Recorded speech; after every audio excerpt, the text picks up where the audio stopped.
Alors ici, on est à la ferme René Perrault de Saint-Anne-de-la-Pérade.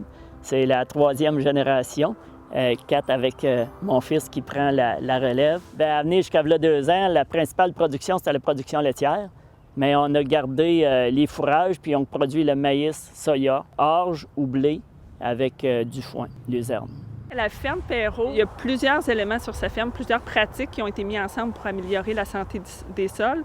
Donc, c'est vraiment les rotations, maintenir les prairies dans sa rotation, entre autres, le travail minimum du sol, puis aussi les cultures de couverture. Donc, c'est vraiment tous ces éléments-là ensemble qui font que ça améliore la santé du sol.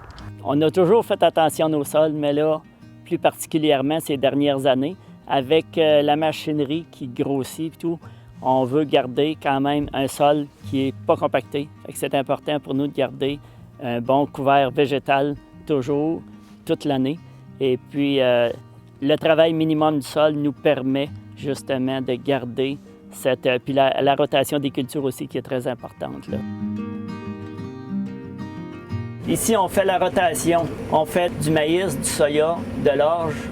On va y aller en prairie pour environ 3 à 4 années. Ça a été quelque chose. Premièrement, on n'avait pas les équipements qu'il fallait à ce moment-là.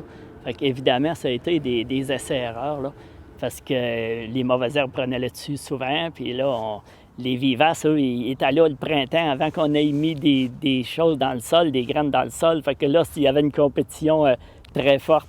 Fait qu'il a fallu s'adapter. La différence avec ce qu'on faisait jadis puis qu'on fait aujourd'hui, en plus des excellentes pratiques, c'est que là, on part d'un produit qui pousse dans le sol. On va aller faire malter notre orge qu'on a nous-mêmes récoltée, puis on va la servir aux gens dans un verre. Alors, pour nous, c'est vraiment là, partir de la terre jusque dans le boc de la bière. Fait que pour nous, c'est boucler la boucle.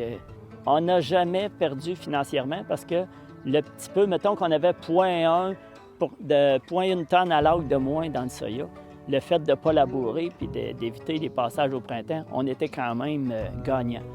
Mais aujourd'hui, vraiment, les rendements sont même meilleurs que ce qui était il y a plusieurs années. C'est la rentabilité à long terme. C'est pas juste une année.